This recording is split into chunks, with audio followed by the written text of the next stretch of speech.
எரிபொருள் நெருக்கடி, அரசாங்கம் மீது சந்தேகம். மண் சரிவு அபாய எச்சரிக்கை தொடர்ந்தும் நீடிப்பு.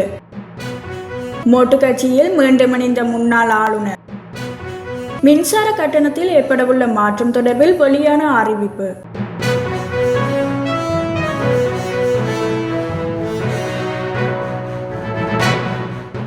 இலங்கை பெட்ரோலிய கூட்டுத்தாபனத்துக்கு சொந்தமான எரிபொருள் நிரப்பு நிலையங்களை வெளிநாட்டு நிறுவனங்களுக்கு மாற்ற அரசாங்கம் முயற்சிப்பதாக சந்தேகம் எழுந்துள்ளதாக இலங்கை பெட்ரோலிய விநியோகஸ்தர்கள் சங்கம் தெரிவித்துள்ளது. இதற்காக அரசாங்கம் பல்வேறு முயற்சிகளை மேற்கொண்டு வருவதாக அதன் துணைத் தலைவர் குசும் சதநாயகை தெரிவித்தார். இதற்கிடையில் இன்று காலை ஜனாதிபதி செயலகத்துக்கு சென்று பெட்ரோல் நிலைய உரிமையாளர்களின் 3% கமிஷன் குறைப்பு தொடர்பான மகஜர் ஒன்றை கையளிக்க உள்ளதாக தெரிவித்தார். இதனிடையே லங்கா இந்தியன் ஆயில் நிறுவன விநியோகஸ்தர்களும் எரிபொருள் முன்பதிவுகளை நிறுத்தி வைக்க முடிவு செய்துள்ளனர். பெட்ரோலிய கூட்டுத்தாபனத்தின் செல்வாக்கு காரணமாக ஒரு ஆர்டருக்கு 35,000 நட்டம் ஏற்படுவதாக அதன் தலைவர் ஹோசல விதானாராய்ச்சி தெரிவித்தார். எவ்வாறாயினும் நாட்டில் போதுமான அளவு எரிபொருள் கையில் இருப்பதாக இலங்கை பெட்ரோலிய கூட்டுத்தாபனம் தெரிவித்துள்ளது. எதிர்வரும் ஆகஸ்ட் மாதம் வரை எரிபொருள் கையிருப்பு வைக்க உத்தரவிடப்பட்டுள்ளதாக அதன் தலைவர் சுட்டிக்காட்டியுள்ளார். நேற்று 1500க்கும் மேற்பட்ட எரிபொருள் பதிவுகள் பெறப்பட்டன. இந்த நிலையில் பெட்ரோலிய இருப்புகள் விநியோகிக்கப்படுவதாக தெரிவிக்கப்பட்டுள்ளது. தற்போதுள்ள பிரச்சினைகள் குறித்து எரிபொருள் விநியோகஸ்தர்கள் மற்றும் அரசாங்க பிரதிநிதிகளுக்கிடையே நாளை கலந்துரையாடல் நடைபெறவுள்ளது.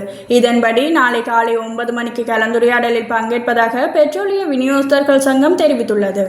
நிலவும் மோசமான வானிலை காரணமாக பதுளை மற்றும் நுவரெலியா மாவட்டங்களுக்கு விடுக்கப்பட்ட மண் சரிவு எச்சரிக்கை மேலும் நீடிக்கப்பட்டுள்ளது. பதுளை மாவட்டத்தில் உள்ள காலியல, பசறை, கந்தகெட்டிய, பதுளை, கப்புத்தலை, மீக ககிவுல, ஊவா பரணகம மற்றும் சொர்ணா தொட்டு ஆகிய பிரதேச செயலாளர் பிரிவுகளுக்கு இந்த எச்சரிக்கை விடுக்கப்பட்டுள்ளதாக கூறப்படுகின்றது. மேலும் நுவரெலியா மாவட்டத்தின் வலப்பினி பிரதேச செயலக பகுதிக்கு நிலை 1 கீழ் மண் சரிவு எச்சரிக்கை அறிவிப்பையும் தேசிய கட்டிட ஆராய்ச்சி நிறுவனம் வெளியிட்டுள்ளது. முன்னாள் ஆளுநர் லக்ஷ்மன் யாப்பா அபேவர்த்தன ஸ்ரீலங்கா பொதுஜன பெருமன கட்சியில் மீண்டும் இணைந்து கொண்டுள்ளார். வடமேல் மாகாணம் மற்றும் தென் மாகாணத்தின் முன்னாள் ஆளுநராக இருந்த லக்ஷ்மன் யாப்பா அபேவர்த்தன கடந்த ஜனாதிபதி தேர்தலில் மோட்டு கட்சியில் இருந்து விலகி முன்னாள் ஜனாதிபதி ரணிலுக்கு ஆதரவாக பிரச்சாரம் மேற்கொண்டிருந்தார். அத்துடன் கடந்த பொது தேர்தலில் லக்ஷ்மன் யாப்பாவின் மகனான பசந்த யாப்பா அபேவர்த்தன ரணில் விக்ரமசிங்க தலைமையிலான புதிய ஜனநாயக முன்னணியின் சிலிண்டர் சின்னத்தில் தேர்தலில் போட்டியிட்டிருந்தார். இதற்கிடையே கடந்த பொது தேர்தலின் பின்னர் அரசியலை விட்டு ஒதுங்குவதாக அறிவித்த லக்ஷ்மன் யாப்பா தற்போது மொட்டு கட்சியில் மீண்டும் இணைந்து கொண்டுள்ளதுடன் அக்கட்சியின் மாத்தறை மாவட்ட தலைவராகவும் தெரிவு செய்யப்பட்டுள்ளார். நாட்டில் நிலவும் வறட்சி நிலைமை மற்றும் எரிபொருள் அடிப்படையிலான மின்சார உற்பத்தியின் அளவை பொறுத்து ஜூன் மாதம் மின்சார கட்டணத்தில் திருத்தம் செய்யப்படும் என இலங்கை மின்சார சபை அறிவித்துள்ளது.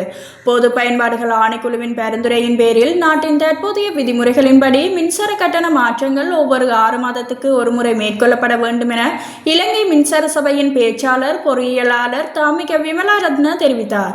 மின்சார உற்பத்தியின் செலவுகள் அதிகரிப்பு காரணமாக கட்டணம் அதிகரிக்க வாய்ப்புள்ளதாக மின்சக்தி அமைச்சர் குமார ஜெயக்கொடி அண்மையில் குறிப்பிட்டிருந்தார். தற்போதைய வறட்சி காரணமாக நிலைமை கடினமாக இருப்பதாகவும் மே மாதத்தில் மழை பெய்யுமாயின் செலவுகள் குறையலாம் எனவும் தெரிவிக்கப்பட்டுள்ளது.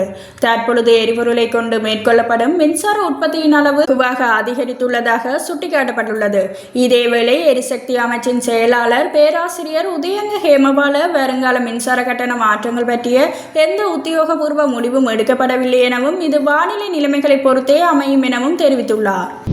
கச்சதீவில் இந்திய கடற்தொழிலாளர்கள் உரிமை பறிக்கப்பட்டதற்கு அப்போதைய மத்திய மாநில அரசுகளே காரணம் என்று தமிழக ஆளுநர் RN ரவி தெரிவித்துள்ளார். அவர் வெளியிட்ட செய்திக்குறிப்பில், இன்று நான் பரமேஸ்வரம் சென்றிருந்த போது துன்பத்தில் உழலும் கடற்தொழில் சமுதாய சகோதரர்களையும் சகோதரிகளையும் சந்தித்தேன். அவர்களின் நிலையை பார்த்து மிகுந்த இரக்கம் கொள்கின்றேன். கடற்தொழிலாளர்களின் வாழ்வாதார கவலைகளுக்கு 1974ஆம் ஆண்டு செய்யப்பட்ட அநியாய ஒப்பந்தமே காரணம். கச்சதீவு சுற்றுவட்டார கடல் பகுதியில் நமது கடற்தொழிலாளர்கள் பாரம்பரிய மீன்பிடி உரிமை பறிக்கப்பட்டதற்கும் அப்போதைய மத்திய மாநில அரசுகளே காரணம். அன்றிலிருந்து இன்று வரை கடற்தொழிலாளர் சமுதாயம் தொடர்ந்து இன்னல்களை அனுபவித்து வருகின்றது.